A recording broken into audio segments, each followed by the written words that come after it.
Wih, makin lama makin mundur semuanya ya. Takut sama hawa dingin rupanya. But it's okay, semuanya saya mau pastikan semuanya bisa mendengar suara saya dengan baik. Pasti bisa didengar lah ya. Terus saya himbau saudara juga bisa nanti melihat apa yang dimunculkan di situ. Wah Pak, kekecilan tulisannya, itu tandanya Anda kejauhan. Nah gitu aja. Ya nggak apa-apa, memang sengaja tulisannya kecil-kecil supaya Anda maju gitu ya. Oh nggak mau Pak, ya terserah. Saudara, hari ini kita mau, mungkin apa yang saya share hari ini akan mengubah cara Anda melihat tentang kutuk. Jujur tentang hal ini saya dibukakan, sebenarnya ini menjadi pergumulan ya dalam hati saya, pemikiran saya, dan saya terus tanya sama Tuhan.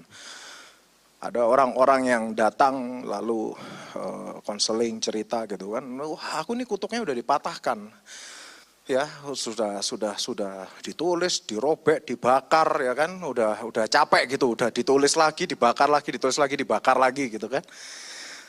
Tapi kenyataannya masih tetap terus terjadi. Salahnya di mana? Betul nggak? Salahnya di mana? Kadang-kadang kita ya itu tadi, bahwa segala sesuatu yang Tuhan sampaikan, segala sesuatu yang Tuhan firmankan, apalagi yang sampai akhir terdokumentasi itu kan jadi gini, firman itu kan yang Tuhan sudah firmankan, ada sebagian yang sudah terdokumentasi dan sebagian besar tidak terdokumentasi. Supaya saudara dan saya dulu kita ngerti ya bedanya logos dengan rema. Tahu bedanya apa?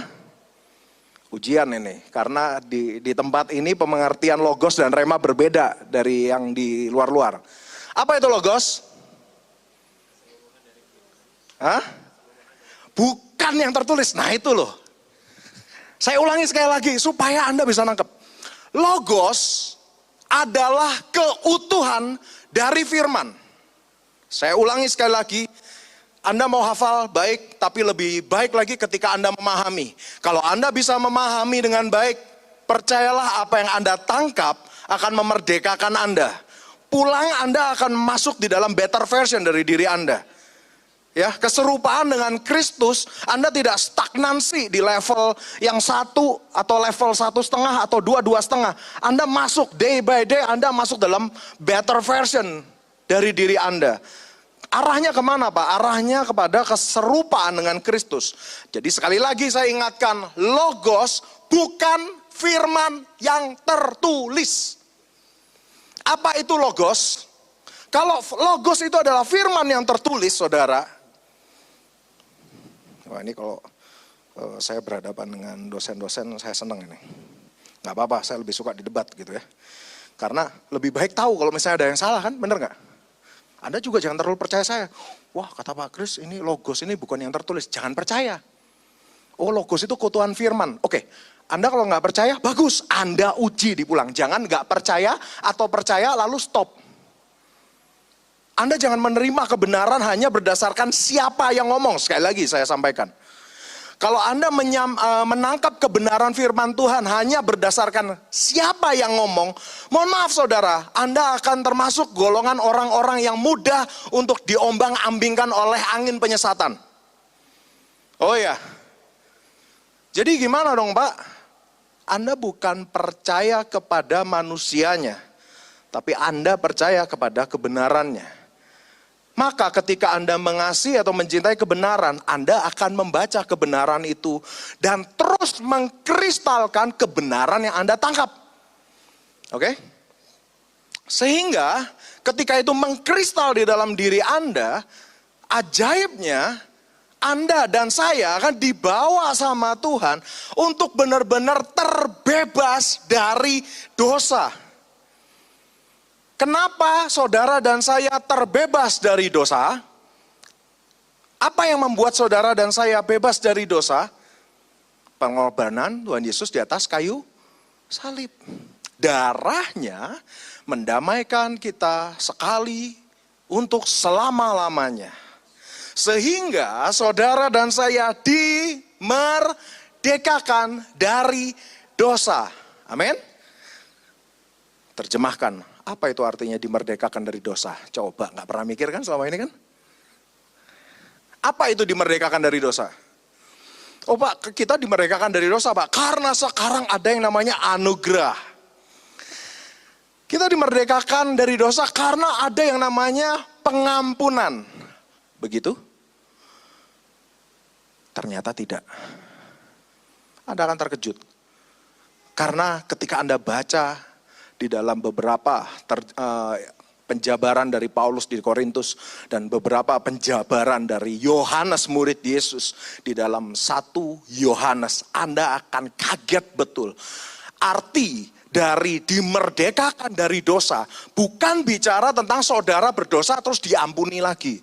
Terus saudara berdosa lagi diampuni lagi. Bukan seperti itu ternyata. Ini loh kenapa akhirnya beberapa, dalam tanda kutip ya, beberapa orang-orang yang mengaku dirinya sebagai Kristen ini jadi karatan sekarang gitu loh.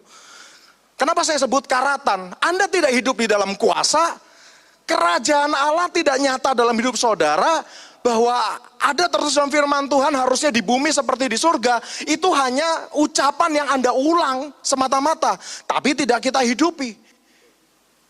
Kita melihat kerajaan sorga hanya sebagai suatu tempat nun jauh di sana, yang nanti saya ke sana ketika nanti saya sudah mati. Inilah kenapa saudara akhirnya, kalau dulu ya, ini salah satu pemikir hebat dunia saudara ya, dia anak hamba Tuhan, tapi ya akhirnya dia kecewa karena dia melihat gereja hamba Tuhan dan lain sebagainya. Dia bilang seperti ini, dulu kekristenan itu ditakuti oleh raja-raja. Raja-raja lalim takut sama kekristenan, takut sama orang-orang Kristen. Tapi sekarang kekristenan mendadak dijinakkan. Ada yang salah di sini. Apa itu?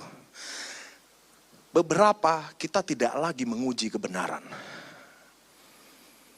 Kita hanya menerima itu semua hanya berdasarkan siapa yang ngomong. Nah, inilah yang akhirnya jadi gawat, terutama di zaman-zaman akhir. Di dalam firman Tuhan akan muncul sebuah zaman di mana orang hanya mau mendengar apa yang mereka mau dengar. Sekarang terjadi. Bukan hanya itu saja, bahwa mereka mencari-cari kebenaran tapi tidak menemukannya. Bukan hanya itu saja, mendadak ada stagnansi, kekerdilan yang terjadi secara massal. Sehingga peringatan-peringatan Tuhan kepada 7 jemaat itu dilemparkan kembali di akhir zaman. Bahwa Tuhan mau mengatakan, ini bukan percaya, ini bukan bicara tentang kamu sudah Kristen atau belum. Itu kalau 7 jemaat saudara ya. Peringatan Tuhan kepada 7 jemaat itu biasanya Anda kalau baca dalam firman Tuhan, Anda akan temukan di dalam Wahyu. Tuhan Yesus. Anda bacakan ya. Ada kan di Wahyu? Percaya nggak? Kalau nggak percaya coba Anda cari dari Kejadian. Mohon saudara, aku beberapa bulan belakangan sebenarnya saya lagi deg-degan, saya lagi was-was. Nanti ketika itu terjadi, Anda baru mulai melangkah masuk di dalam pendewasaan, nyesel nanti. Kenapa nyesel? Udah terlalu terlambat. Apa yang Tuhan sampaikan kepada 7 jemaat, itu sebenarnya menggambarkan situasi di akhir zaman dan peringatan keras dari Tuhan kepada gerejanya di akhir zaman. Apa peringatan kerasnya? Kalau saya rangkum, ini bukan berbicara tentang kamu sudah agama Kristen atau belum. Ini bukan berbicara tentang kamu seberapa sering pelayanan di dalam gereja dan kamu ada di dalam gereja berapa jam sehari. Tapi kalau Anda baca rangkuman dari 7 jemaat ini berbicara tentang kualitasmu sebagai kekristenan ini seperti apa. Oh ya, ada mereka yang gemar melayani tapi kehilangan apa yang semula, betul? Ada golongan gereja yang ternyata gereja harusnya tuan rumahnya siapa? Tuhan Yesus kan, tapi Tuhan Yesus ngetok di luar. Kebayang nggak? Oh, itu warning saudara. Bahwa di akhir zaman ada yang namanya kekerdilan yang terjadi secara massal. Namun saya berdoa dari tempat ini sampai radius luas-luasnya, di mana Anda punya hubungan dengan siapapun, akan membawa radiasi pengkristalan dari kerajaan Allah. Amin. Nah, kembali lagi saudara, Anda harus tahu bahwa apa itu logos? Logos itu adalah keutuhan dari firman itu sendiri. Pak, ini terjemahan pikirannya Bapak sendiri atau sebenarnya seperti itu? Justru saya mau mempertanyakan yang mereka yang bilang logos itu adalah firman yang tertulis itu gimana? Apa yang saya sampaikan saya mau pertanggungjawabkan sekarang misalnya. Anda buka di dalam Yohanes 1. Fatsal yang pertama. Pada mulanya adalah firman. Firman itu bersama-sama dengan Allah. Firman itu adalah Allah. Oke, saya mau lihat ini. Pada mulanya adalah firman. Firman itu bersama-sama dengan Allah. Firman itu adalah Allah. Oke, siapa firman itu? Yesus, betul? Firman yang ditulis dalam huruf besar ini adalah Tuhan sendiri. Dan ini berbicara tentang firman itu sendiri. Ini berbicara tentang Yesus itu sendiri, betul? Tanya dong, ini bahasa aslinya apa Pak? Firman yang ditulis di sini. Bukan rema saudara-saudara, logos. Jangan percaya sama saya. Anda boleh googling sekarang, Anda cari terjemahan aslinya. Oh Pak, saya nggak mau lihat dalam bahasa Yunaninya. Saya mau cari di dalam bahasa Ibraninya. Cari dalam Habrit Hadasah. Logos adalah keutuhan dari firman. Apa itu rema? Rema adalah ketika sang logos atau Tuhan Yesus itu sendiri ketika datang di hadapan saudara dan menyentuh saudara. Sentuhan itulah yang disebut dengan rema. Makanya kenapa ketika Anda mendengarkan firman, wih ini kena nih, betul? Itu rema. Itu pada waktu Anda merasa, ini buat saya, ini firman nih, ini berbicara dengan saya secara pribadi.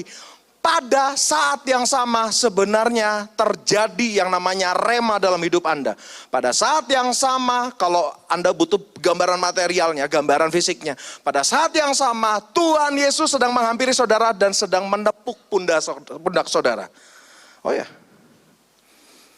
itu adalah rema. Nah saudara, begitu juga ketika kita menjalani segala sesuatunya. Semuanya itu master code-nya, saudara, yang punya latar belakang IT. Master code-nya itu maksudnya ini, penulisan bahasa landasan formnya itu. Kan Tuhan menciptakan segala sesuatunya dengan firman, betul ya?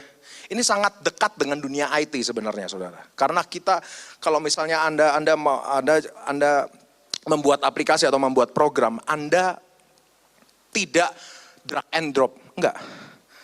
Anda mengetik, membuat formnya, membuat buttonnya ini alamatnya X, Y-nya di mana. Ketika button ini dilewatin sama kursor, apa yang terjadi? Ketika button ini dipencet, apa yang terjadi? Dan seterusnya. Nah, ini luar biasanya bahwa sebagian dari logos itu terdokumentasi dan itu menjadi master code untuk saudara dan saya. Menjadi firman yang memerdekakan. Saudara, kembali lagi, saya cukup pening ketika ada orang-orang yang bertanya sama saya, aku ini udah pematahan kutuk ini Pak, saya hitung-hitung udah 315 kali Pak. Ya, 315 kali, 52 kali saya waktu doa pematahan kutuk muntah-muntah tuh. Sebagian karena mungkin bau balsam atau apa, saya nggak tahu. Ya, tapi kembali lagi terjadi berulang dan terjadi berulang. Salahnya di mana? Nah, terkadang saudara, kita yang sering kali salah memetakannya.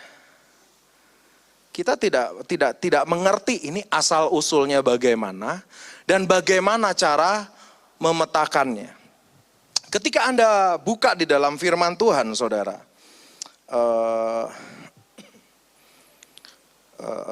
sebentar ya, Anda buka di dalam Keluaran,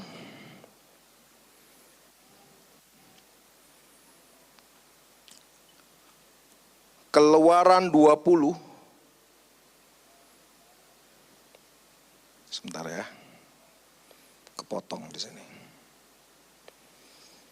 Keluaran 20 ayat 2, saya akan bacakan untuk saudara supaya cepat. Akulah Tuhan, Allahmu yang membawa engkau keluar dari tanah Mesir, dari tempat perbudakan. Jangan ada padamu Allah lain di hadapanku. Jangan membuat bagimu patung yang menyerupai apapun yang ada di langit atas, atau yang ada di bumi di bawah, atau yang ada di dalam air di bawah bumi.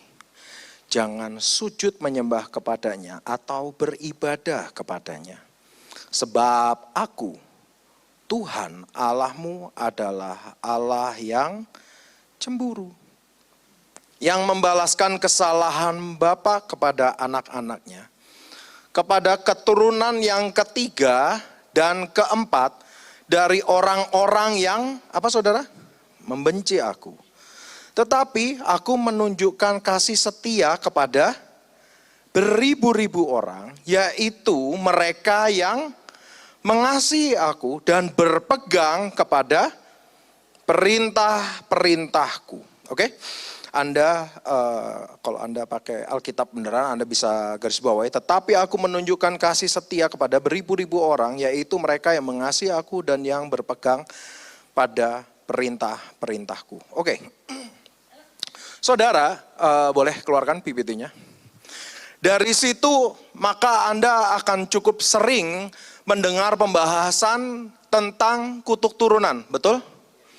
Kutuk turunan itu lalu nanti diterjemahkan, oh ini gara-gara ke gunung apa gitu ya, ke gunung ini, ke gunung itu, ke gunung di Mars gitu misalnya. Ini gara-gara ini melakukan ini dan itu dan lain sebagainya, sampai akhirnya kutuknya itu terjadi turun-temurun, betul? Betul?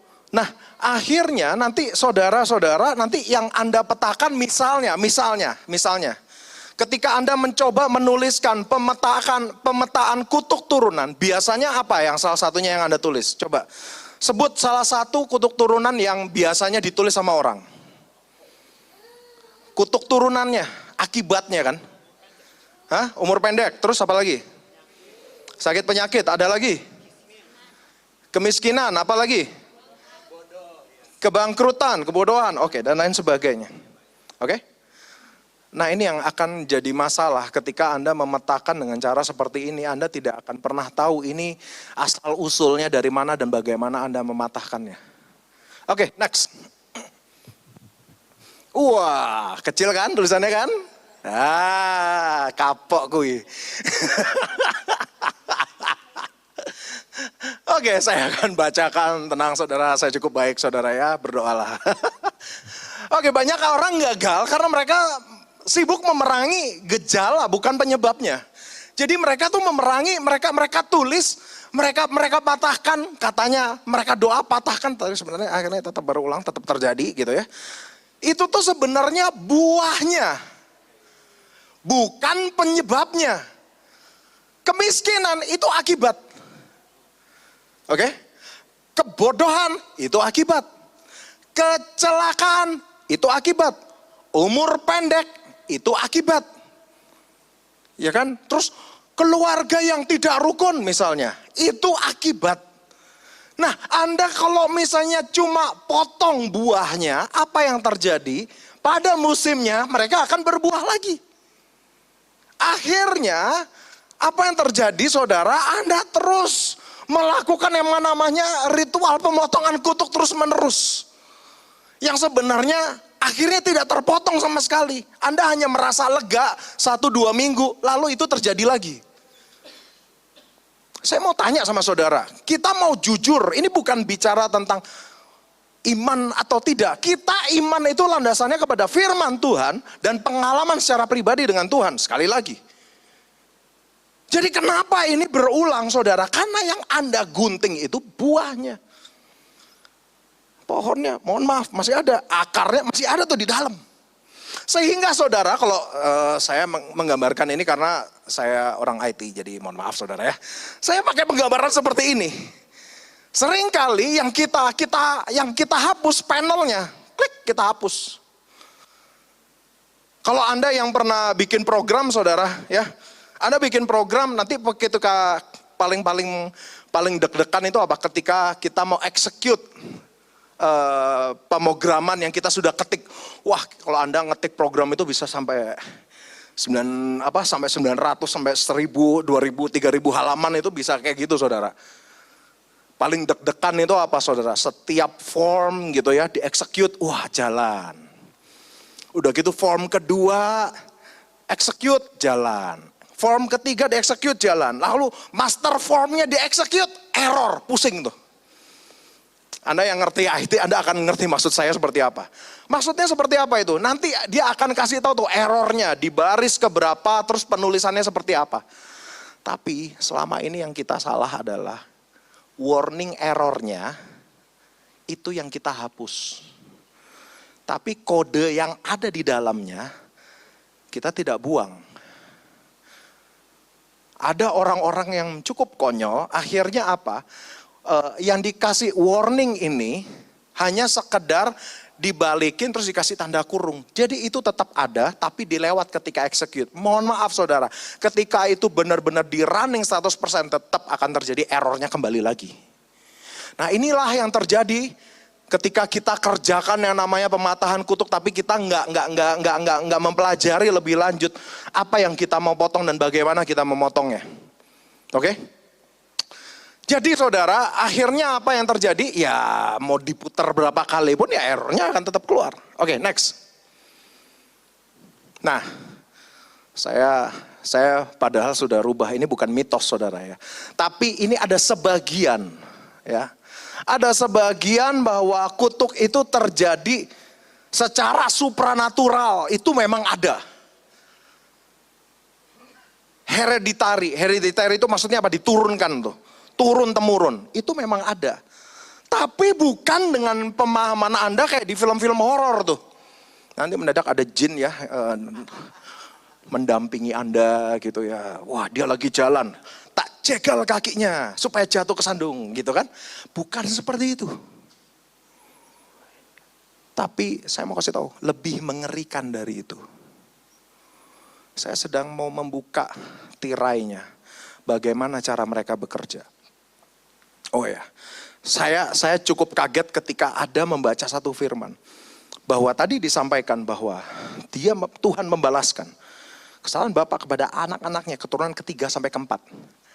Tapi, tadi ditulis ya, tapi kepada mereka yang mengerjakan kebenaran ada pengecualian.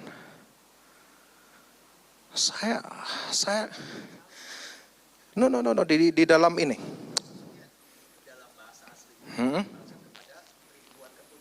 Tuh, lebih ngeri lagi. Ini. Ada satu firman, ini bukan di dalam situ saudara. Saya akan bukakan. Nah ini di dalam Yeskiel saudara. Yeskiel 18. Jadi ini bukan yang tadi kan dibilangannya saudara. Ini sekarang di Yeskiel. Ini yang membuat saya tuh, oh ini ya. Secara tidak sadar Tuhan menjebak saya ke arah sini. Dalam hidup saya. Sehingga apa yang tadinya ada dalam hidup saya, di cut out tuh sama Tuhan. Loh emang bisa dijebak sama Tuhan sampai akhirnya secara dalam tanda kutip ya, secara otomatis kita kayak dicabut dari akar-akar yang salah. Oh ternyata bisa. Anda akan cukup terkejut ketika dijebak sama Tuhan. Seakan-akan Anda sedang menghadapi permasalahan. Anda dibuat sama Tuhan begitu terpojok. Oh ya, saya mau kasih tahu. Ini ya, sedikit clue-nya. Semakin sedikit pilihannya, Anda semakin bersyukur sama Tuhan. Tahu nggak terpojok? Kalau terpojok itu pilihannya semakin kecil kan? Ya kan? Jadi kalau Anda ada konflik tapi pilihannya masih banyak, mohon maaf itu bukan terpojok saudara. Wah saya sedang tersudut ini. Ini jadi aku ada 5 pilihan. Pilihan A saya mengerjakan kayak gini. Pilihan B saya mengerjakan begitu. Pilihan C, pilihan D, pilihan E. Oh itu artinya Anda belum terpojok. Tahu nggak terpojok itu kayak gimana? Begitu tersudut, terhimpit. Sampai akhirnya pilihannya cuma 2. Anda percaya atau murtad. Ketika saya dan keluarga saya mengalami dalam tanda kutip ya. Roda gila pada waktu itu saudara ya. Perputaran ya, manuver-manuver yang nyaris membuat kita sekeluarga gila saudara. Oh ya, anda tahu lah saudara ya, masuk dalam ruang persidangan itu capek saudara. Anda bayangkan masuk sekali aja capek saudara ya. Ya Anda bayangkan 2,5 tahun tuh kira-kira kayak gimana. Menghadapi teror takut nggak? Takut ya? Kamu udah di mana? Nanti tak datangi rumahmu. Pernah dilempar molotov rumahnya? Belum kan? Nah, udah tenang hidup. Saya sudah pernah. Rumah digembok sama orang, sampai akhirnya kita harus lompat keluar dengan baju yang melekat dan baju yang bisa diambil. Pernah? Belum kan? Nah, saya pernah jemput papa saya waktu itu kayak gitu. Wah, kalau dibuat film seru saudara ya. Nah, seru. Pulang pelayanan ya saudara, dijemput 2 mobil. Saya langsung cepet. Begitu turun pesawat langsung keluar, ada yang masuk ke dalam ngambil koper.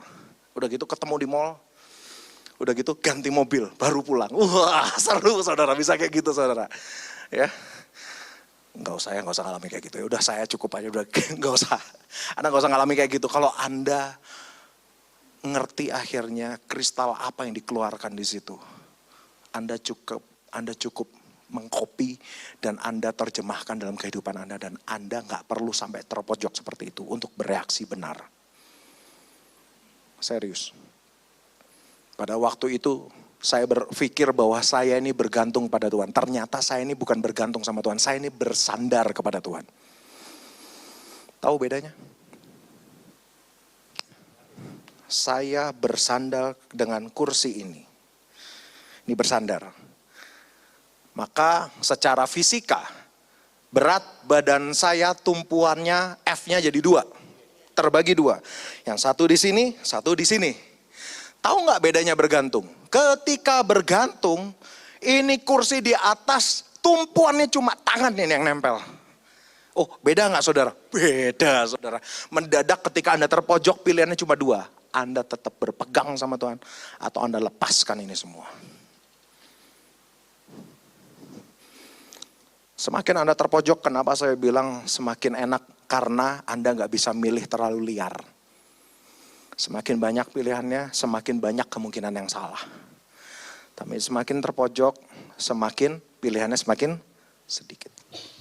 Nah saudara, melalui pengalaman-pengalaman itu ternyata saya tidak sadar akar-akar yang salah dalam hidup saya tercabut pada waktu itu. Dicabut sama Tuhan. Dan Tuhan mulai menanamkan benih-benih yang baru di situ. Wisdom, sikap hati, cara berpikir, cara memetakan permasalahan, cara memetakan apa yang terjadi. Mendadak itu di-unlock di situ. Namun kalau misalnya harus ngalami kayak gitu tuh lu ya pegel ya saudara ya. Saya sih berdoa tidak perlu saudara untuk ngalamin kayak gitu itu dulu baru ter-unlock. Akan jauh lebih baik sebelum melalui itu semua Anda bisa mencabut segala kutuk yang ternyata kita petakan ada dalam hidup kita. Amin. Oke, next. Oh no, sebelumnya. Lupa. Oke. Ini yang saya bilang saudara, yang sering kali kita bayangkan itu kan yang sebelah kiri itu, ya kan? Goib gitu ya. Wah, ini kenapa nih kayak gini ya? Tiba-tiba saya deal-dealan, terus tiba-tiba saya rugi, tiba-tiba saya ketipu, atau tiba-tiba saya kayak gimana. Wah itu goib, itu tidak bisa di ini, wah ini setan pasti, kan kayak gitu. Ternyata cara kerjanya si kutuk itu tidak selalu seperti itu. Memang ada yang seperti itu, tapi saya bisa bilang bahwa 99,2%, jadi saya kasih 0,8%, Itu sebenarnya tidak seperti itu.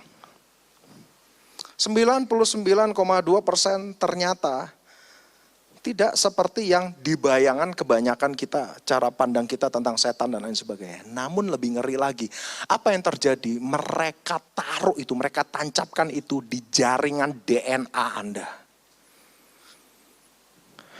That's why, itulah kenapa ketika Tuhan bilang, bilur-bilurnya menyembuhkan luka kita itu iniquity, disebutnya luka. Itu kan iniquity itu luka, tapi bukan di luar. Tapi ada jaringan yang di dalam rusak. Iniquity itu bukan luka yang ada di luar.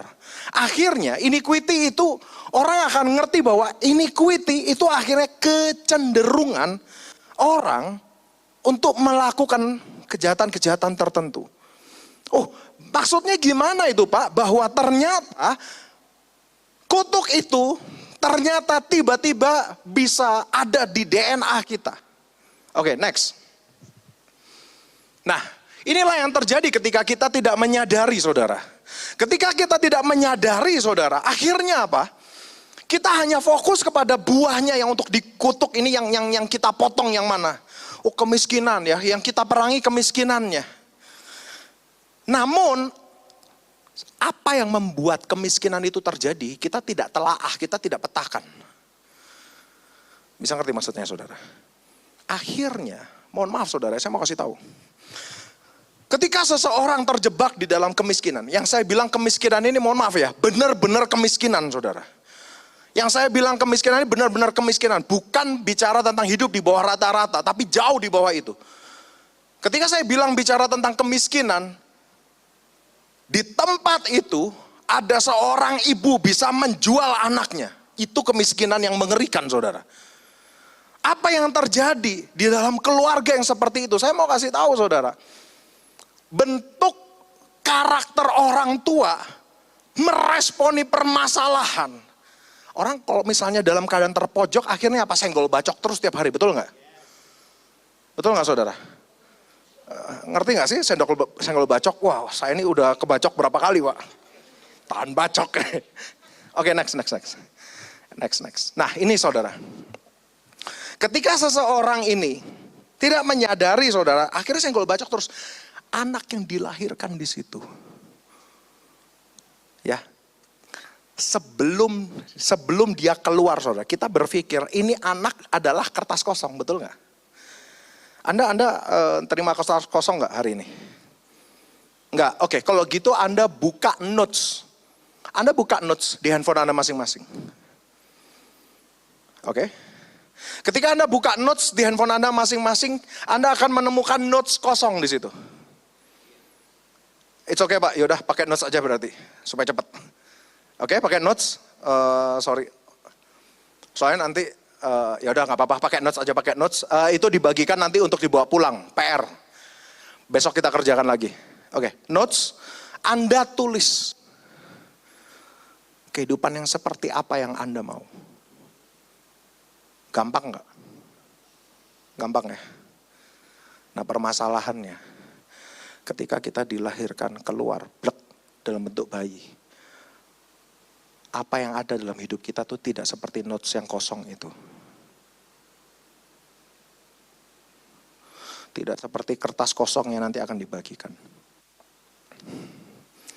Kenyataannya, kepanikan orang tua kita di masa mudanya, kejatuhan orang tua kita di masa mudanya, bagaimana mereka tenggelam di dalam trauma dulu di masa mudanya. Itu ternyata berjejak di dalam DNA-nya. Oh ya, di dalam DNA itu ada memorinya. Saya ketika menyiapkan hal ini saudara, saya bahkan pelajari dari sisi saintifik ini gimana ini, istilahnya apa ini. Supaya saudara dan saya ini ngerti gitu.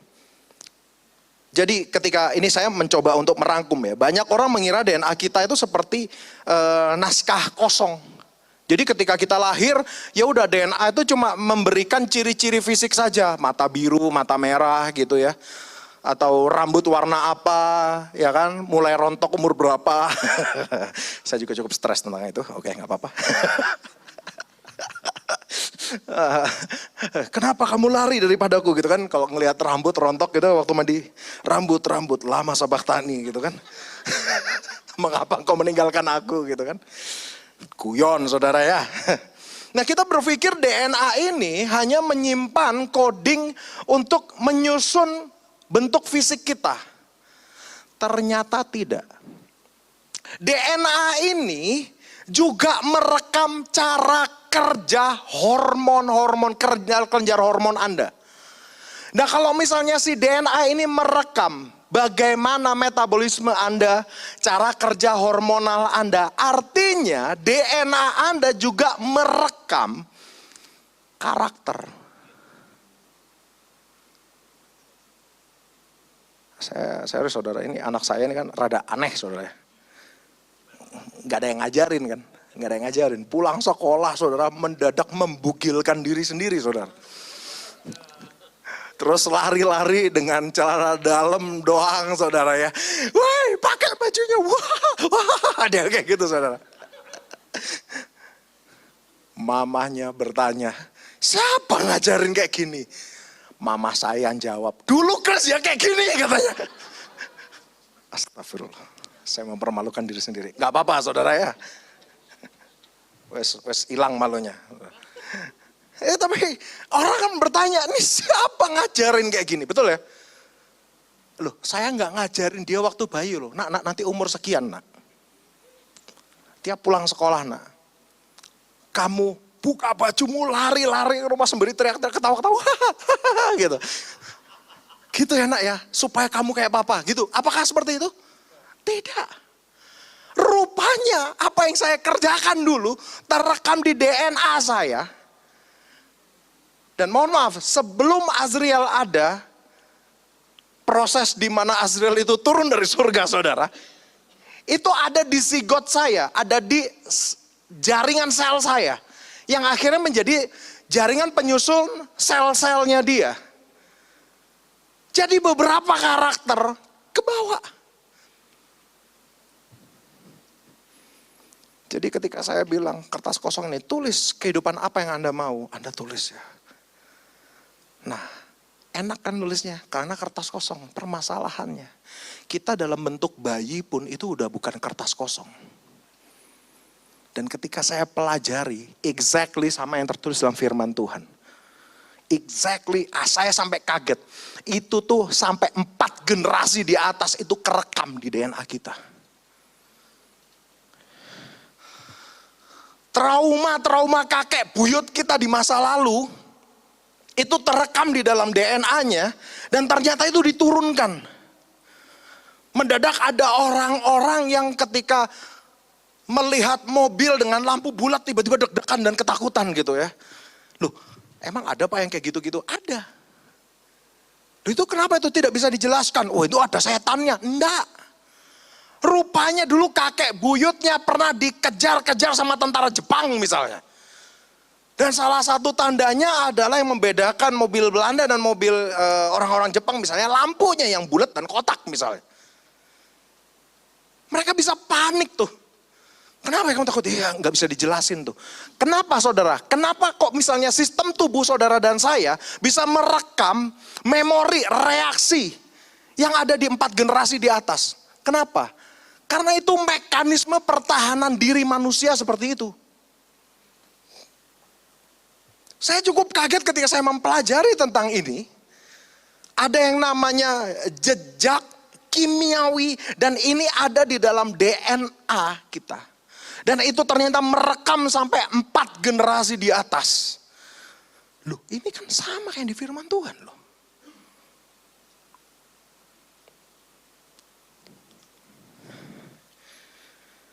Akhirnya apa saudara?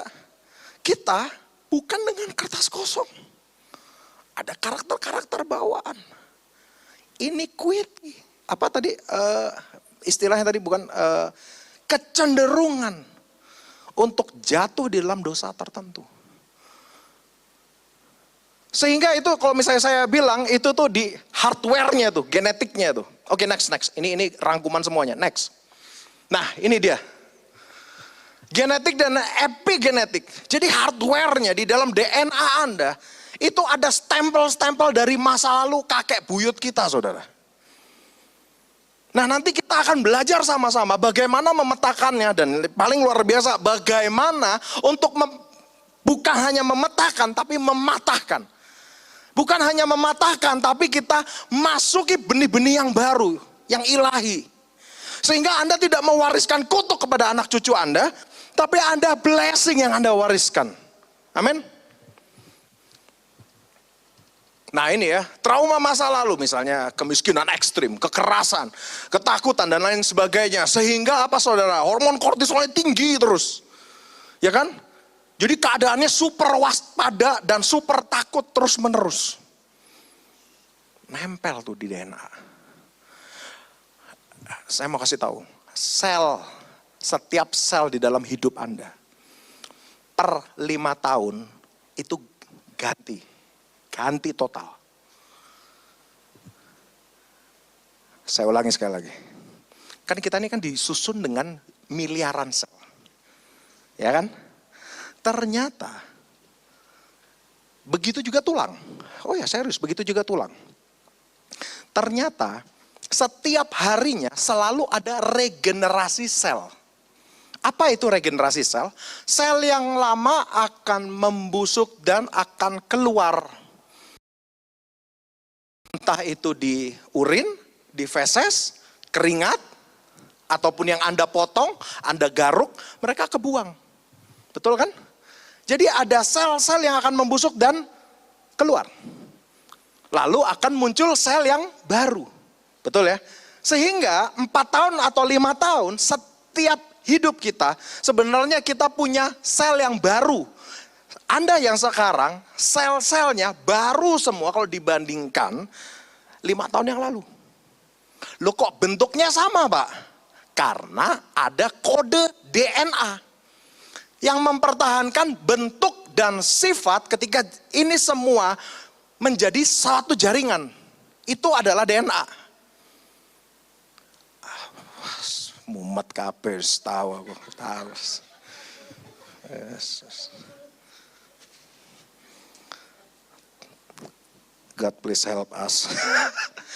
Oke ya, nggak apa-apa lah ya saudara ya, dikit-dikit ya. No. Dalam hati saya rindu saudara, Anda kalau bisa menangkap serius, Anda akan ngerti bagaimana untuk memotong ini semua. Tapi saya harus jelaskan pelan-pelan. Oke, apa sih fungsi DNA? DNA itu memastikan bentuk jari Anda kayak gini.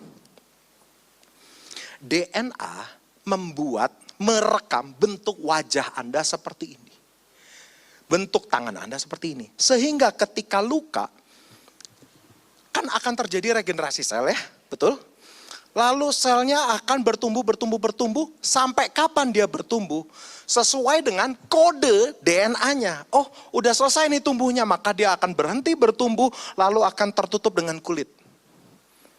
Nah kalau Anda baca di dalam firman Tuhan, di dalam Wahyu, ada itu nanti di akhir zaman,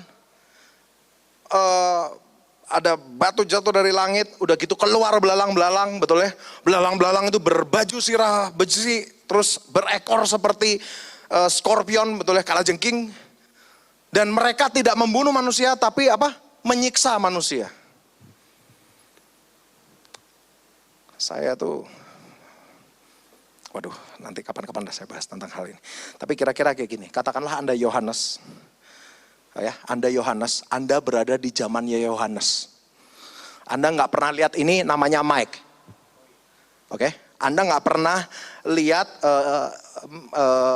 ini namanya tablet, ya kan tablet. Anda nggak pernah tahu ada yang namanya bunga plastik. Anda nggak pernah tahu ini namanya jam. Katakanlah Anda dilahirkan di zaman Yohanes, lalu Tuhan bawa Anda secara ajaib ke masa depan. Dan Anda melihat ada helikopter tuh, mendadak keluar begitu banyak.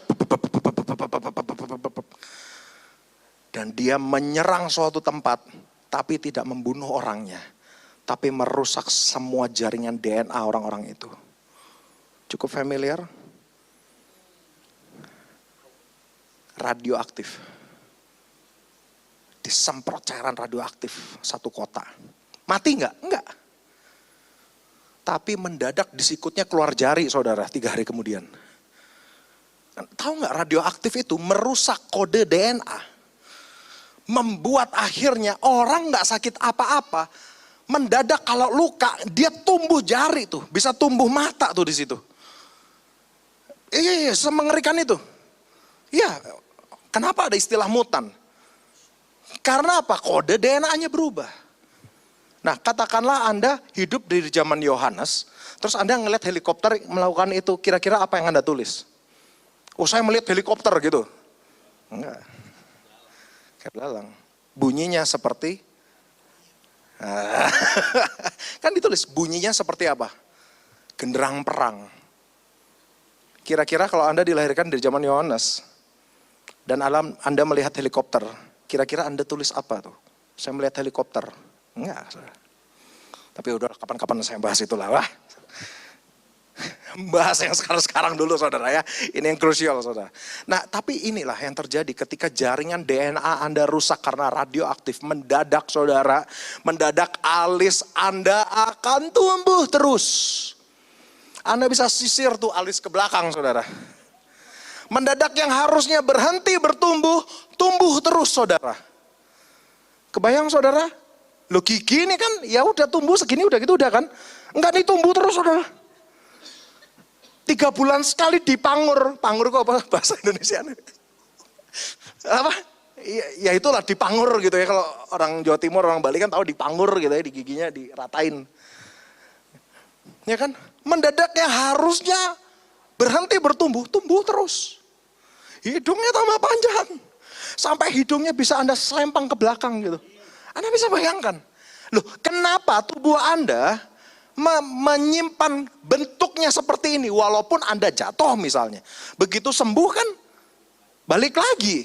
Oh, ada bekasnya, Pak. Ya ada bekasnya sedikit kan, nggak tumbuh jari kan. Nggak tumbuh terus kan, enggak. Nah, itu ada yang namanya kode DNA ini.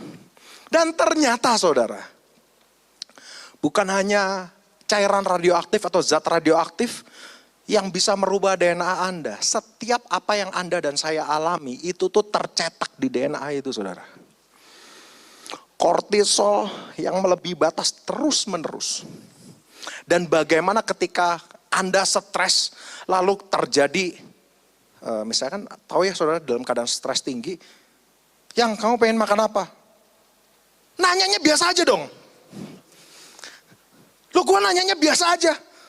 Loh, ini gimana? Tenang, saudara. Wah, kok bisa kayak gitu? Ya saya kadang-kadang juga kayak gitu sama istri saya. Orang Sumatera, saudara. Orang Sumatera, orang Jawa, saudara. Yang mau makan apa? Nanyanya biasa aja, saya bilang. Loh, kok biasa aja? Ya udah, gue jawab kayak gini. Akhirnya cuma gara-gara mau makan apa, saudara, itu Sumarekon nyaris kena nuklir, saudara. Tapi ngerti maksud saya. Yang ketawa relate pasti, di rumahnya juga kayak gitu. Dipikir-pikir semua tidur. Herannya hari ini ribut cuma gara-gara perkara mau makan apa. Konyol kan? Tapi itu yang terjadi. Ketika kortisol tinggi dan bagaimana kita bereaksi dengan kortisol tinggi, ngamuk-ngamuk dan lain sebagainya, itu kerekam tuh di DNA Anda. Kerekam di DNA Anda. Dan ini yang menyedihkannya, saudara. Apa, saudara? Yang terekam di DNA ini sebagian diturunkan ke anak cucu kita.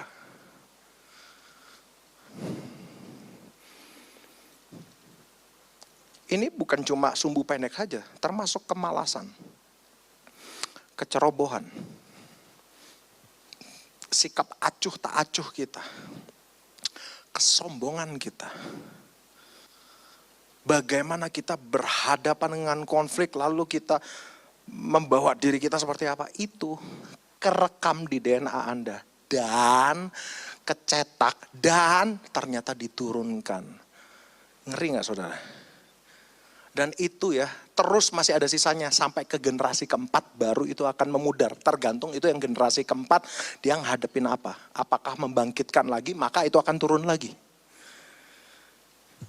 Loh saya nih gini ya, Pak, jangan belajar sains ilmu pengetahuan Pak, nanti Bapak malah murtad. Loh, enggak saudara, saya ini makin belajar, makin kagum saudara sama Tuhan. Bahwa semuanya udah ditulis sama firman Tuhan. Jadi ternyata saudara, di dalam darah kita, jaringan DNA kita, ada itu yang diturunkan sama kakek buyut kita. Ini jalur pertama, kenapa kutuk turunan itu bisa terjadi. Cara mereka turun itu kayak gini salah satunya. Oke, yang kedua saudara, silakan next. Pola didik. Tahu pola didik saudara? Saya bacain dulu saudara ya. Di situ ada yang satu yang kepalanya lebih besar menggambarkan orang tua saudara. Yang kecil itu menggambarkan anak. Nah, bagaimana orang tua mendidik anaknya itu tuh seperti mentransferkan secara roh sesuatu apa yang dia punya. Apa sih yang membedakan warisan fisik dan warisan roh? Banyak kan orang berpikir warisan rohani itu berpikir kayak ada orbs gitu ya. Terus nanti mengikuti Anda. Saudara, aku nih ngerti ya tentang alam roh. Dan saya kebuka matanya untuk ngeliat itu. Enggak gitu-gitu amat sebenarnya saudara. Nanti kapan-kapan saya ajak jalan-jalan keluar ya. Oke, next. Atau kalau misalnya Anda melihat saudara, ketika seorang orang tua mendidik anaknya. Si anak ini menerima secara roh. Secara roh itu apa sih? Karakter, kecakapan, sikap hati. Oke? Itu tuh kita tuh mentransferkan. Makanya kenapa saudara? Seorang anak, katakanlah 5 orang anak, ada 1 orang anak yang lebih dekat sama bapaknya. Apa yang membedakan anak itu dengan anak yang lain, dengan 4 anak yang lain? Saya ulangi sekali lagi. Seorang ayah punya 5 orang anak. Oke? Nah, salah satu anaknya itu dekat sekali sama orang tuanya. Sering ngobrol dan lain sebagainya. Saya mau tanya, apa yang membedakan anak yang dekat ini dengan anak yang lain? Katakanlah ini si ayah penuh dengan kebijaksanaan, si ayah ini hatinya luar biasa, sangat dewasa dan penuh dengan kebijaksanaan. Saya mau tanya sekali lagi, apa yang membedakan anak dekat dengan ayahnya dan anak yang lain? Bedanya apa? Apakah anak yang ini lebih disayangi dibandingkan anak yang lain? Hah? Enggak saudara, sayangnya sama. Tapi apa yang membedakan? Anak yang dekat ini sedang mendownload apa yang papahnya punya secara roh. Masuk ke dalam dia. Sehingga anak ini punya wisdom, sikap hati dan cara melihat mirip dengan ayahnya. Ngerti saudara? Itulah yang istilahnya terimpartasi.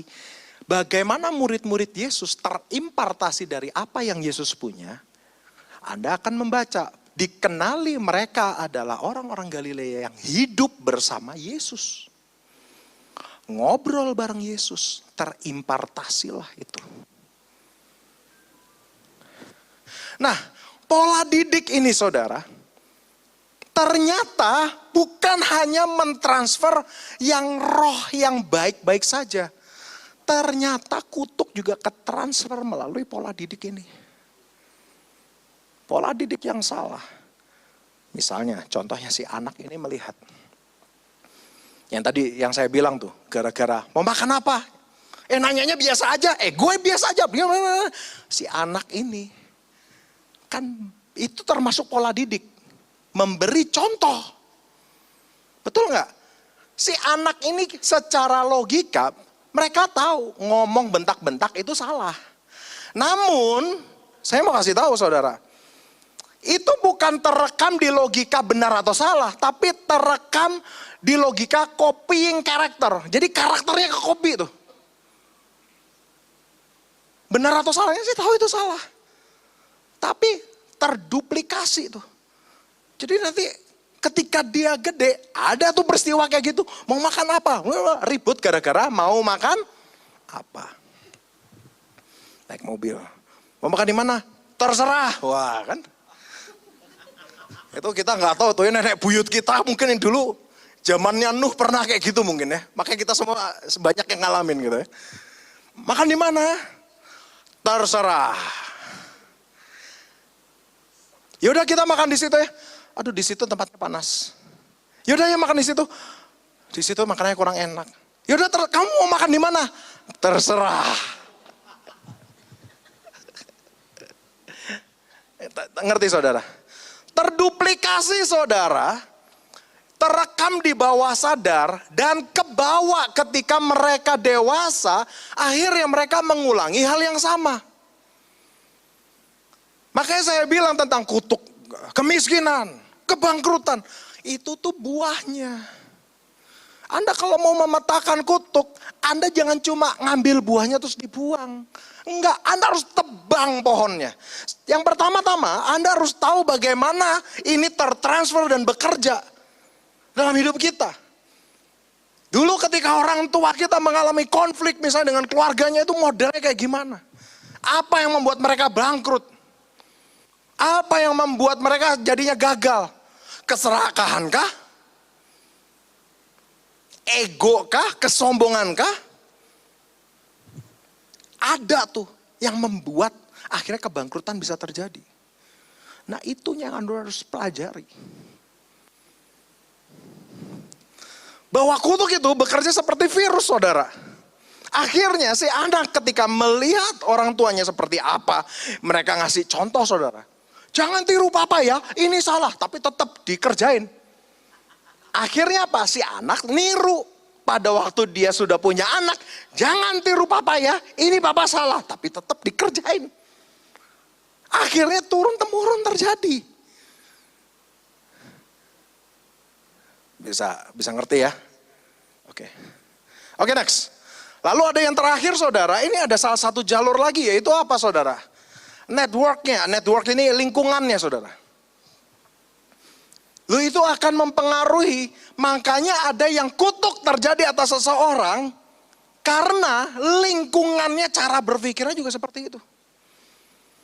Mendadak ada seseorang misalnya tinggal di sebuah tempat dan ternyata di tempat itu setiap kali ada kekecewaan, ada apa, tiba-tiba bunuh diri. Oh ya, saya mau kasih tahu, ada. Bukan di Indo juga ada, saya mau kasih tahu. Kita waktu itu pernah perangin. Loh, akhirnya apa yang terjadi? Terus menerus selalu ada. Loh, kok bisa kayak gitu? Karena secara lingkungan itu kerekam. Loh, apa yang ada di bawah sadar Anda seringkali kita tidak bisa menyadari. Sebelum ketika digencet, dipepet, baru tuh keluar itunya. Entah yang keluar sesuatu yang baik atau sesuatu yang mengerikan yang keluar. Baru tahu ketika dalam keadaan dipampatkan, dimepet. Inilah saudara, ini saya ngasih contoh seperti ini. Ketika orang tuanya ribut gitu ya, silent treatment. Kan kita mengenal ada yang namanya silent treatment. Mendadak si anak pulang nih, mah pulang, pah pulang. Mamah papahnya ngobrol sama dia. Tapi mama sama papa nggak saling ngobrol. Ngerti nggak? Pernah tuh. Si anak ngeliat. Mohon maaf saudara, ketika kita mengerjakan seperti itu, kita tuh secara sadar atau tidak sadar, kita mewariskan hal yang sama ke anak kita.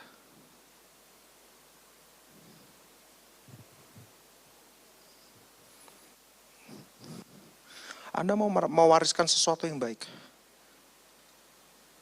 Kasih contoh yang baik. Jadi cerminan kasih Kristus dimanapun Anda berada. Di rumah sekalipun. Dalam firman Tuhan dikatakan, orang yang tidak memeliharakan seisi rumahnya ataupun sanak saudaranya, lebih parah daripada orang kafir atau tidak percaya. Anda bisa cari itu di Filipus. Di Filipi. Anda bisa cari di situ. Orang yang tidak memeliharakan seisi rumahnya lebih parah dari orang kafir, bayangin. Itu terus dalam firman Tuhan. Maksudnya apa? Banyak orang di luar rumah, wah baik gini apa segala macam. Anda melihat saya di sini baik gitu ya. Terus pulang ke rumah, keluar tanduknya di sini misalnya. Ya kan biasa orang tanduknya di sini, tanduknya di belakang, nggak kelihatan dari depan. Jadi setan di rumah. Mohon maaf ya saudara ya. Artinya apa yang dikerjakan di luar itu semuanya kemunafikan. Makanya Paulus bilang, itu lebih parah daripada orang fasik. Sama kayak orang murtad itu. Karena apa? Ternyata hidupnya kemunafikan semua.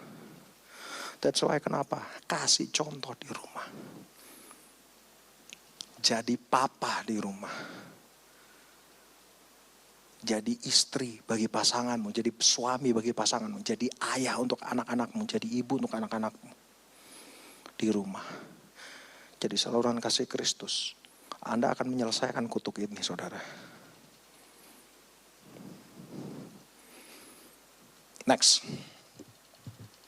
Nah inilah kenapa saudara, nanti saudara harus mempelajari anatomi ini. Terutama apa yang ada dalam hidup saudara dan saya. Karena seringkali kita tuh hanya melihat apa yang tampak di permukaan, buahnya. Ya kan, kutuk tadi kan saya nanya, apa kutuk apa yang diturunkan? Kebangkrutan, perceraian, penyakit, kan gitu. Atau kemiskinan, kecelakaan yang terjadi tiba-tiba. Nah kalau misalnya kita tidak bisa memetakan akarnya kayak gimana dan batangnya seperti apa, kita cuma gunting buahnya doang, saudara. Jadi Anda harus tahu yang menjadi batangnya dan akarnya itu, penyebab utamanya itu apa. Jangan berhenti Anda memetakan, oh ini buahnya ini nih, kebangkrutan nih. Contoh, oke, next. Nah ini contohnya, salah satu buahnya adalah kebangkrutan finansial, betul ya, yang cukup sering kan. Dan saya buat ini, contohnya ini ada 3. Sama-sama kebangkrutan finansial, tapi ternyata penyebabnya bisa beda-beda tuh. Nah yang saudara dan saya harus petakan, bukan kebangkrutannya, tapi apa yang mengakibatkan itu. Apa yang menyebabkan kebangkrutan itu, saudara. Itu yang Anda harus pelajari, saudara. Puji Tuhan kalau misalnya orang tua Anda masih ada, kakek buyut Anda masih ada, Anda bisa mempelajari hidup mereka. Atau Anda mau menangkal itu kepada anak cucu kita. Loh bisa nggak? Bisa. Loh Pak, tapi ternyata kan ada yang secara DNA sudah diturunkan ke anak saya. Makanya kita ngasih tahu. Supaya apa? Ketika kita ngasih tahu, kita edukasi mereka, one day ketika ini terjadi, kamu jangan ngambil keputusan ini ya. Dulu papa nih pernah kayak gini. Mohon maaf ya saudara ya, jangan terlalu sering cerita tentang kesuksesan kita ke anak-anak kita. Cerita kenapa kita jatuh. Apa yang membuat kita jatuh. Apa yang membuat kita jatuh jauh dari Tuhan.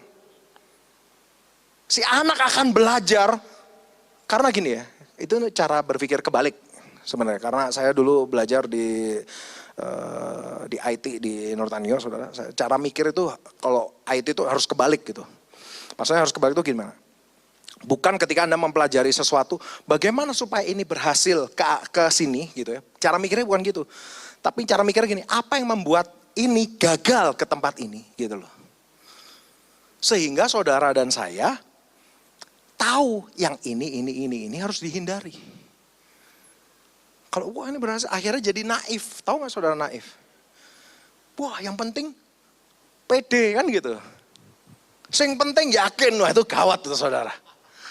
Ya kan, Anda kalau ngelawan kalau nyalip mobil gitu ya, terus di depan ada truk. Wah ya ada truk, kita nggak ada truk gitu. Yang di sini ngomong, wah yang penting yakin. Yang di situ juga ngomong sama, yang penting yakin. Dor saudara. Konyol sama-sama. Jadi ngerti saudara ya? Anda harus bisa mulai memetakan di sini. Ini salah satu contohnya. Kebangkrutan finansial. Ternyata penyebab kebangkrutan itu adalah keputusan yang impulsif. Keputusan yang meledak-ledak.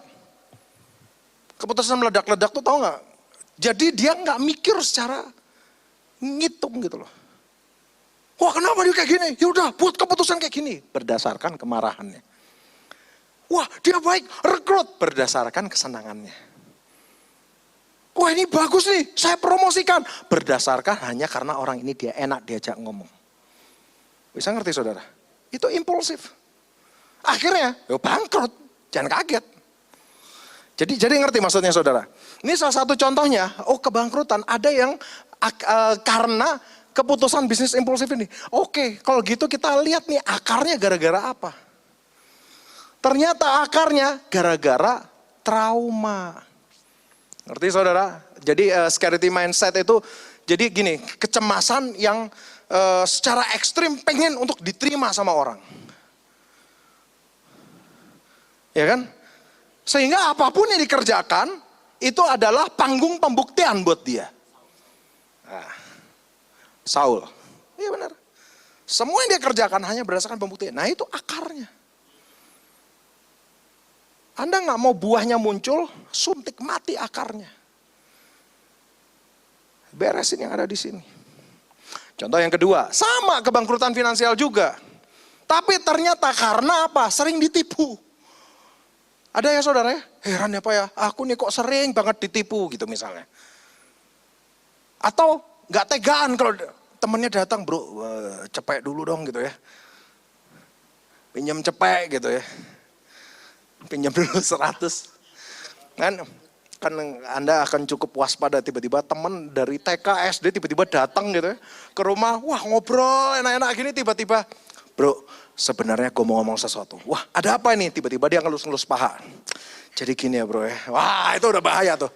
Bentar lagi ada 100 enggak gitu. Itu ribet saudara. Nah ternyata kebangkrutan ini cuma gara-gara sering ditipu lah. Gak tega lah, sungkanan. Oke, kalau gitu itu gara-gara apa? Dilihat lagi akar yang di dalamnya lebih jauh. Apa itu? Ternyata ada fear of rejection. Jadi ada people pleasing di situ.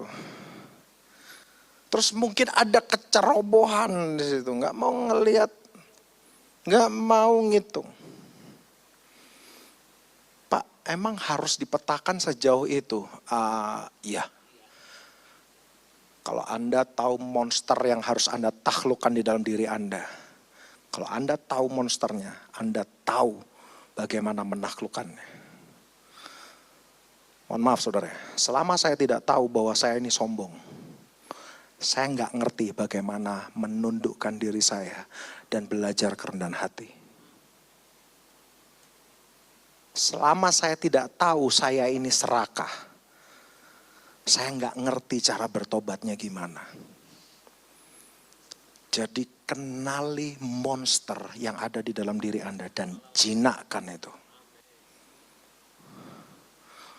Sama misalnya yang ketiga, kebangkrutan juga sama. Ternyata gara-gara apa? Males, suka nunda, entar sok gitu ya, entar besok. Itu tuh penyebab kebangkrutannya. Oke, dia suka menunda ini gara-gara apa? Dilihat nih cara berpikirnya apa tuh? Ternyata dia itu selalu menjadi cara berpikir yang aku ini korban. Tahu nggak? Loh kenapa kamu kayak gini? Iya, dulu papaku kayak gini gitu ya. Kamu kenapa kayak gitu? Dulu mentorku kayak gini gitu misalnya. Kamu kenapa kayak gitu? Lingkunganku seperti itu. Oh ya, kamu kenapa kayak gini? Setan gitu kan. Maksudnya gini, selalu melempar kesalahan ke yang lain. Kalau Anda melempar kesalahan terus keluar, Anda tidak mendeteksi apa yang benih, apa yang setan taburkan di dalam hidup Anda. Saya ulangi sekali lagi. Selama Anda cukup sering melempar kesalahan keluar, Anda tidak bisa sweeping benih-benih yang salah yang ada dalam hidup Anda. Makanya kan memang benar. Ini ada sesuatu yang membuat hidup kita ini jadi kacau balau. Dan ada satu cara untuk bisa Anda mendeteksi dan mencari tahu penyebabnya gimana. Anda jangan tidur sampai jam 3, nanti jam 3 subuh, malam-malam, matikan semua lampu, cuma boleh nyalain 1 lilin. Taruh depan cermin, Anda lihat di depan cermin. Nah itu penjahatnya saudara. Wah, apa itu penjahatnya? Tak lihat kok mukaku sendiri, Pak. Nah, ya itu. Ngerti, saudara? Maksudnya gini loh. Peperangan rohani yang paling besar adalah yang terjadi di hati dan pikiran Anda. Kalau Anda bisa menang di situ, yang di luar ngikut. Di dalam firman Tuhan, jagalah hatimu dengan segala kewaspadaan karena dari sana terpancar kehidupan. Kehidupan yang kayak gimana yang mau terpancar? Mohon maaf nih, kehidupan yang kacau balau, dikelilingi sama orang-orang yang menipu, dikelilingi sama orang-orang yang menindas, atau kehidupan yang damai sejahtera, sukacita, yang sesuai dengan buah-buah roh. Kalau Anda pingin kehidupan yang itu yang terpancar dan Anda jalani, penuhi hidup Anda dengan buah roh.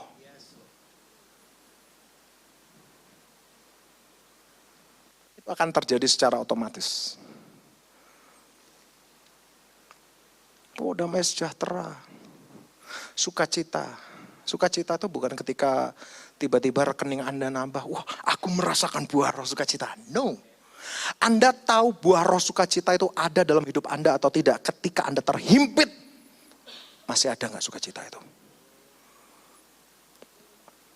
Pak, bagaimana Pak? Supaya aku tahu, aku ini punya buah roh damai sejahtera atau tidak? Oke, ketika terjadi ombak dalam hidupmu, Anda bisa tetap damai nggak di sini? Buah roh itu berbicara tentang Anda punya kemandirian untuk merasakan sukacita, bukan berdasarkan apa yang terjadi di luar. Maka apa yang di dalam terpancar keluar. Pak, nggak masuk akal. Oke, saya mau kasih tahu teknisnya.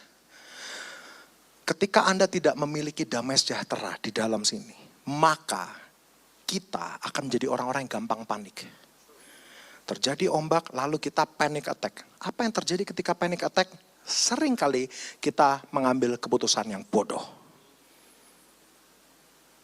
Namun ketika Anda memiliki damai sejahtera yang tidak tergoncangkan, ada goncangan ombak pun, Anda tetap bisa berpikir secara clear. Loh, apa sih contohnya orang yang mengambil keputusan yang bodoh karena dia panik? Anda pernah ngelihat ini nggak? Dulu ada video kapal mau karam, saudara. Ini orang sibuk iniin motornya, saudara. Itu kapal mau karam, saudara. Sibuk nyelamatin motornya. Halo, itu kalau misalnya tenggelam pun itu mau diapain tuh motor, saudara? Ngerti, saudara? Kapal udah mau karam, sibuk ini mindahin motornya ke atas. Kan dia kalau nggak panik, dia cukup berpikir clear. Ini di tengah samudra. Ya, ngerti ya? Orang lagi ribut untuk, ayo ke perahu ini, perahu cadangan. Lah ini sibuk naikin motor ke paling atas. Berusaha motornya kering cukup lama. Yang ternyata mungkin 4 jam kemudian tetap aja keisi air laut tangkinya. Kita mungkin ketawa, tapi itu yang sering kita lakukan ketika kita panik. Menyusun kursi ketika kapal karam. Konyol kan? Itu yang kita buat seringkali. Saudara, saya ini fighter.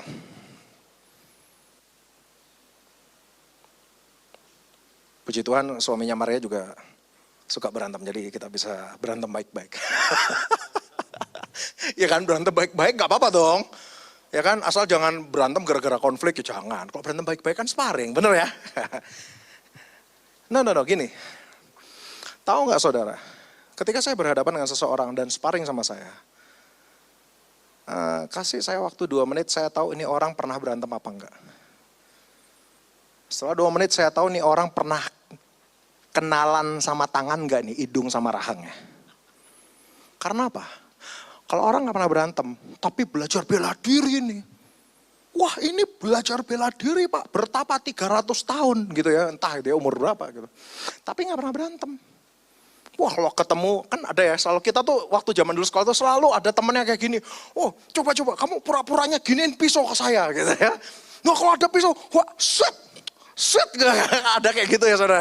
Itu kalau pisau beneran saudara ini bisa kemana-mana saudara. Halo.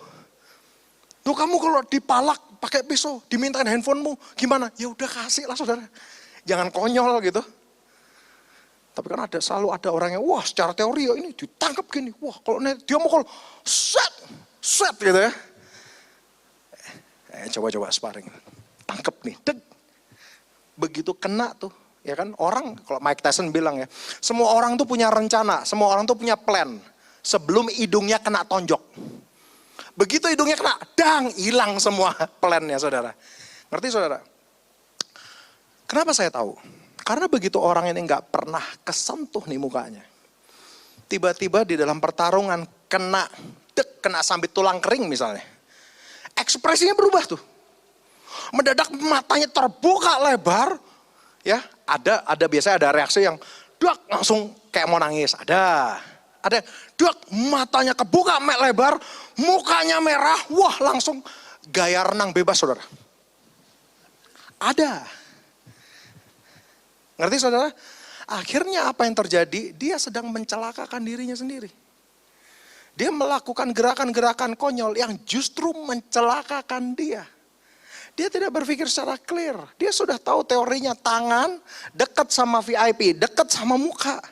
Kenapa? Ada pukulan masuk, tepis. Ini tangannya jauh banget. Akhirnya apa? Ini bisa masuk ke sini. Bisa ngerti maksud saya? Sering kali kita melakukan keputusan-keputusan konyol karena kita panik. Jadi ini bukan kebangkrutan yang dipotong saudara. Ngerti saudara? Tapi kepanikannya kita untuk membuat keputusan itu dipotong. Oh bukan hanya itu. Apa yang membuat kita gampang panik? Itu dipotong. Sikap hati kita kah? Bagaimana kita pegang firman Tuhan kah? Oh emang itu mempengaruhi? Mempengaruhi. Kan firman itu kan harus Anda hidupi. Betul ya? Sebelum Anda hidupi, biasanya orang hanya membaca untuk hanya mengetahui. Betul?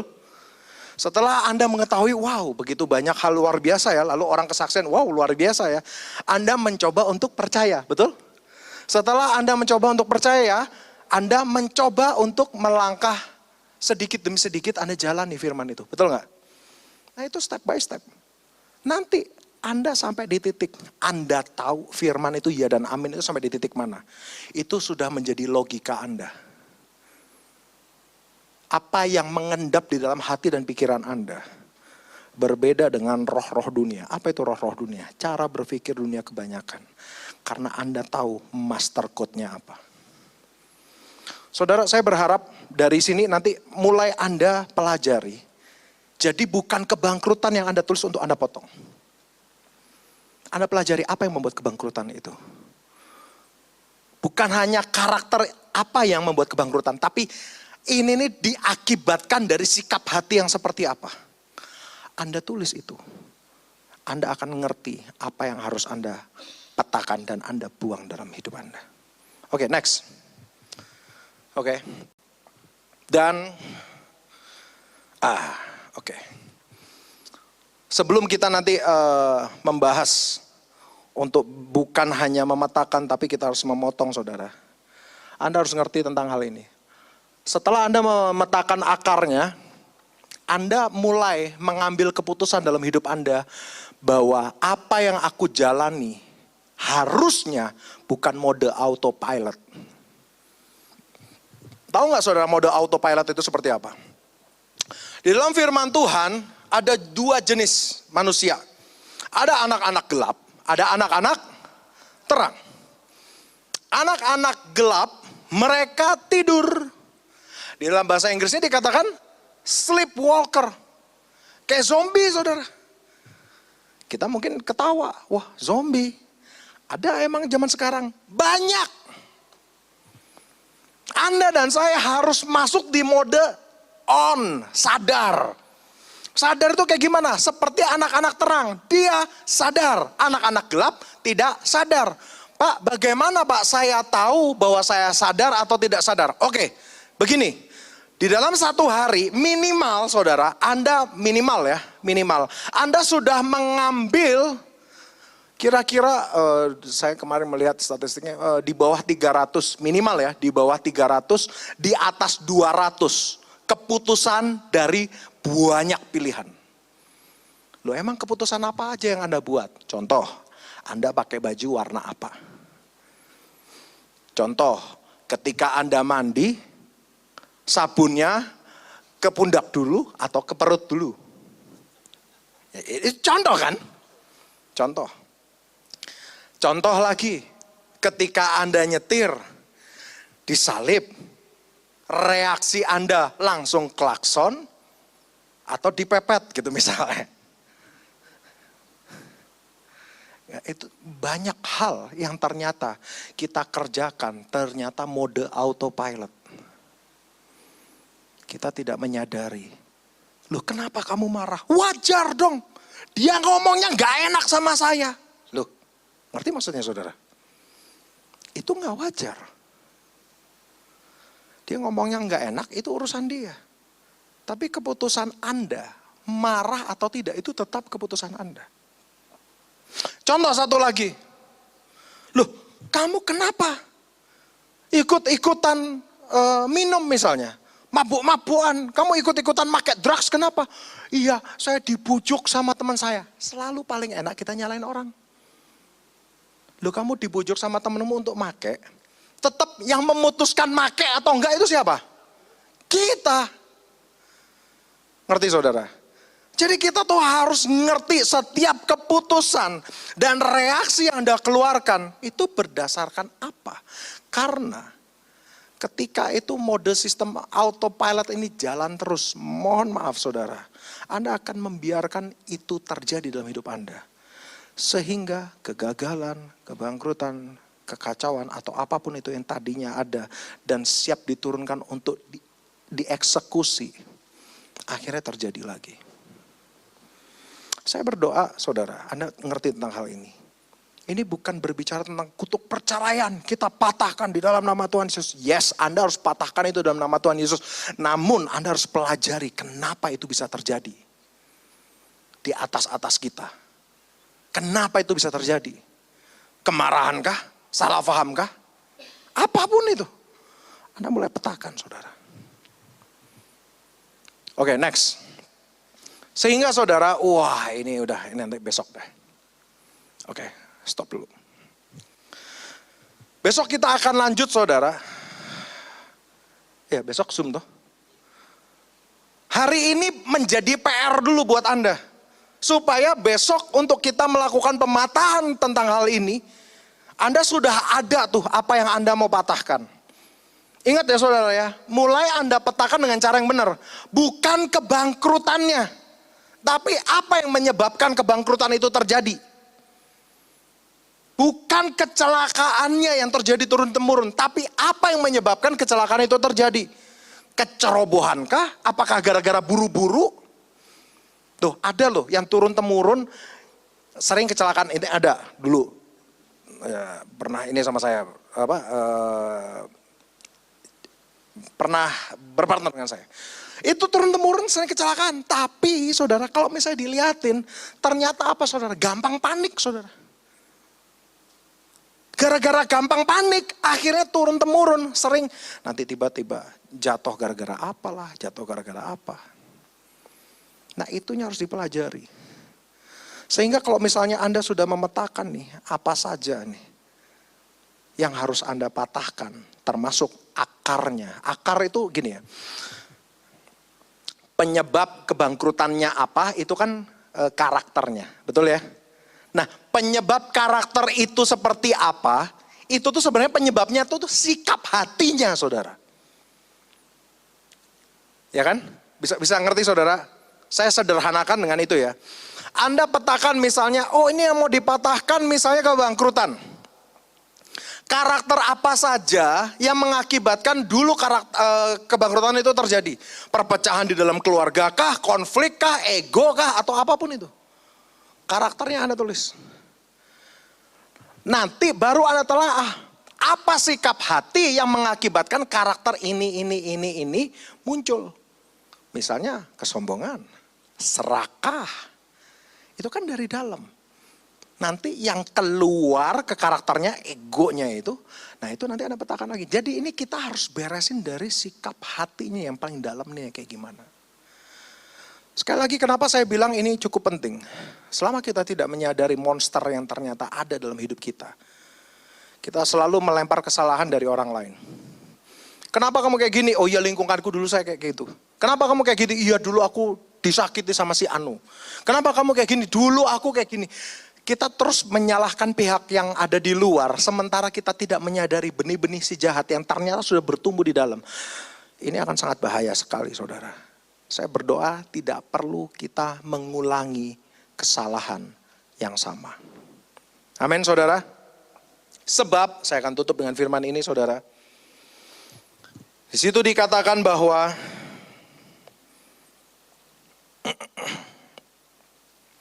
saya bacakan sekali lagi. Yehezkiel 18 ayat 19 sampai 20. Tetapi kamu berkata, mengapa anak tidak turut menanggung kesalahan bapaknya?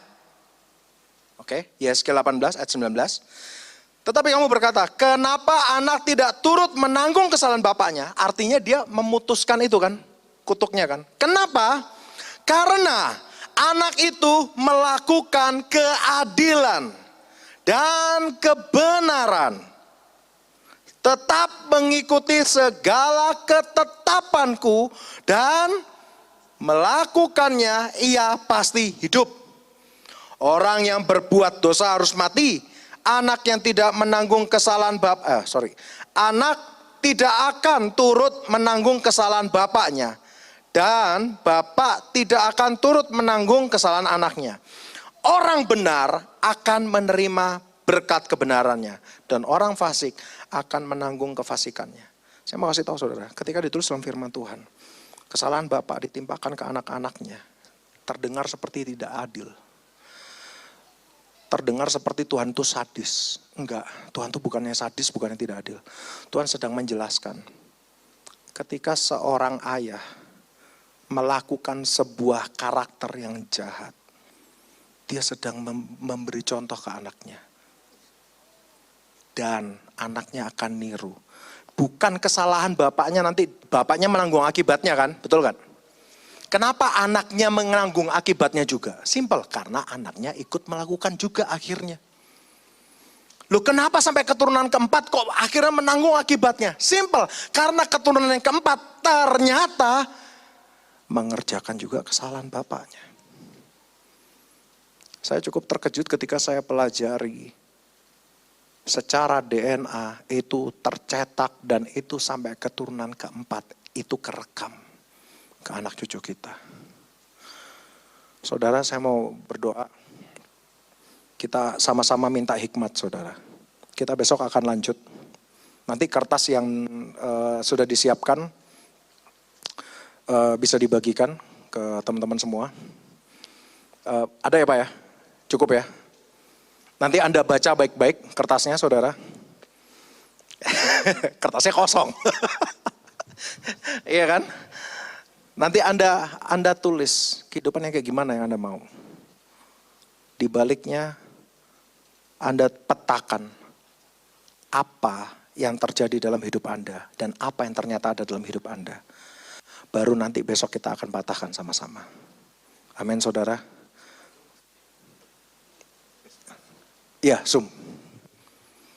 Besok pas Zoom. Usahakan hadir. Amin, saudara. Besok Anda punya kesempatan untuk bertanya. Sekarang mohon maaf dulu karena waktunya terbatas. Besok juga dibatasin sih waktunya.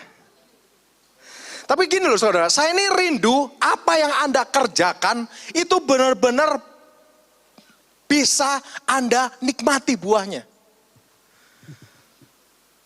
Saya sebenarnya cukup sedih begitu banyak orang salah paham dengan banyak hal profetik.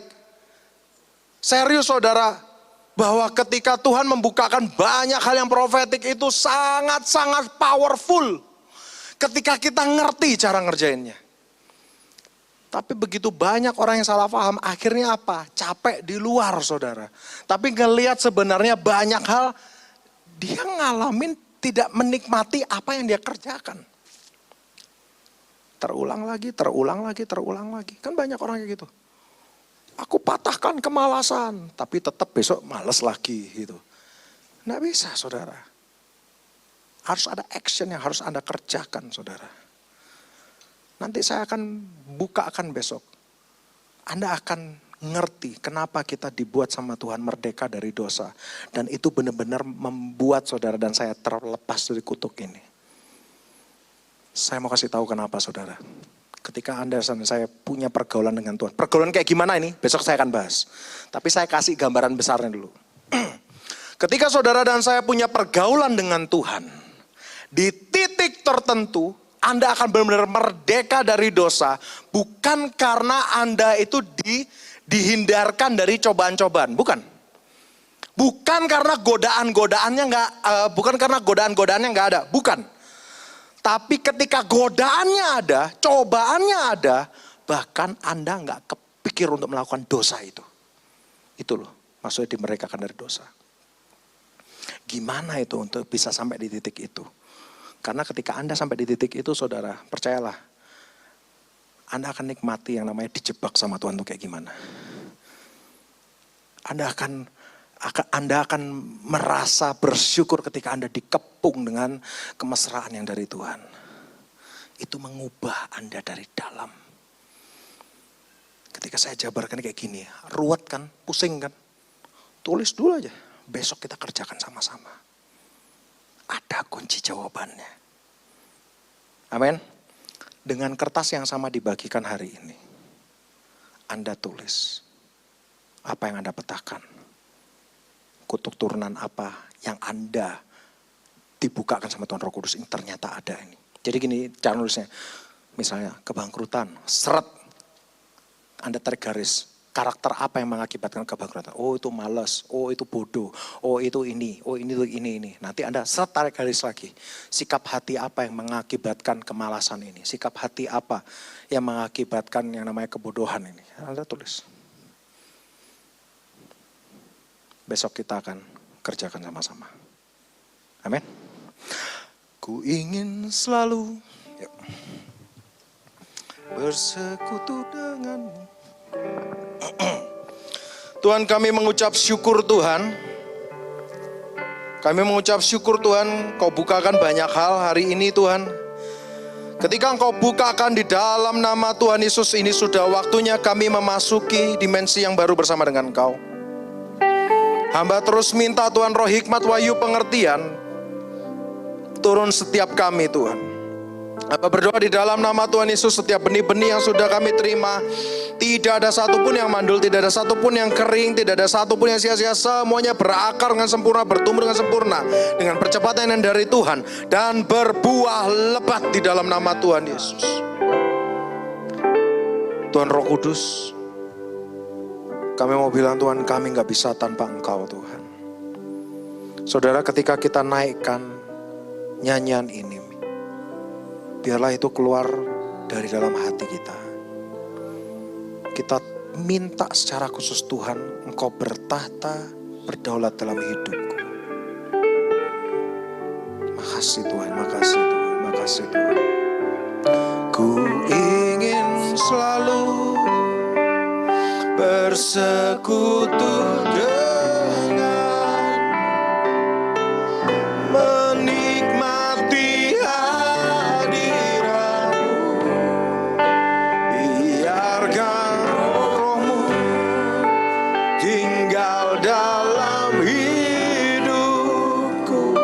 Sungguh indah sekali lagi katakan, ku ingin selalu.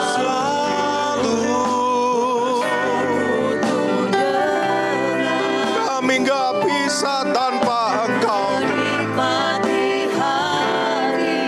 Biarkan rohmu tinggal dalam hidup.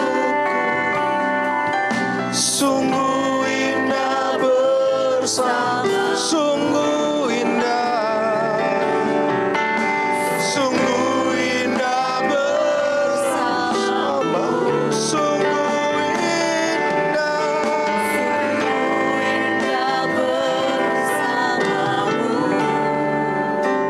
selamanya. Dan malam ini di dalam nama Tuhan Yesus, hamba minta secara khusus Tuhan, roh keintiman yang daripadamu turun atas setiap kami. Mari buka tanganmu saudara. Tuhan, anugerahkan kepada kami anugerah untuk menyadari pribadi-Mu lebih dan lebih lagi. Buka mata kami Tuhan, sehingga kami menyadari kehadiran-Mu. Buat kami tahu Engkau selalu hadir dalam hidup kami. Dan kami tidak pernah berjalan sendiri. Buat kami menyadari Tuhan, Engkau selalu ada. Engkau adalah Tuhan Allah Immanuel. Janji-Mu ya dan amin. Dan Kau jadikan kami jadi bait kesayangan-Mu Tuhan.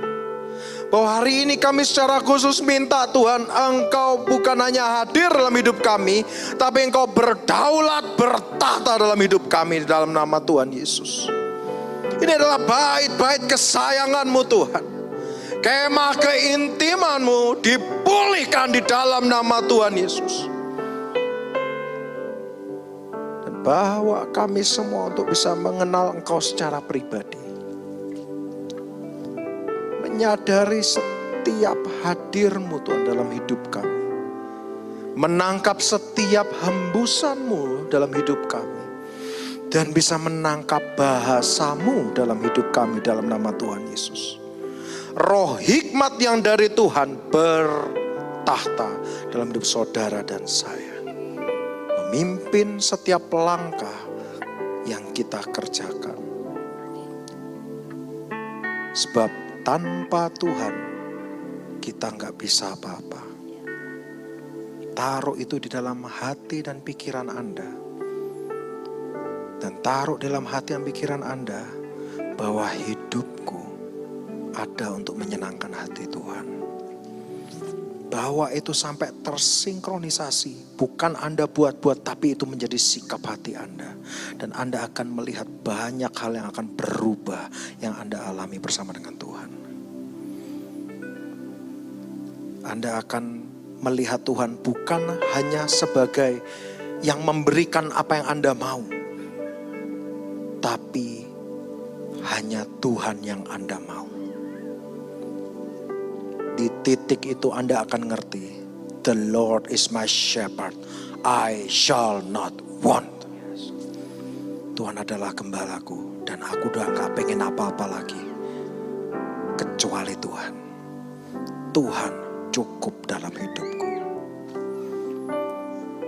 Hamba berdoa di dalam nama Tuhan Yesus, setiap benih yang Kau taburkan Tuhan, semuanya berakar dengan kuat, bertumbuh dengan sempurna, berbuah lebat di dalam nama Tuhan Yesus. Dan Kau terus membawa kami Tuhan dengan percepatan yang daripadamu, berbuah lebat, sehingga kemanapun kami melangkah jadi berkat dalam nama Tuhan Yesus. Kami bukan hanya orang-orang yang melihat orang lain mengalami Tuhan, tapi kami mengalami Tuhan secara pribadi. Terima kasih Tuhan, buka mata kami seperti Engkau membuka mata murid-murid-Mu, agar setiap rahasia kerajaan-Mu yang Kau bukakan bisa kami tangkap dengan baik. Terima kasih Tuhan, Kau sangat baik. Dalam nama Tuhan Yesus. Amin. Amin. Amin.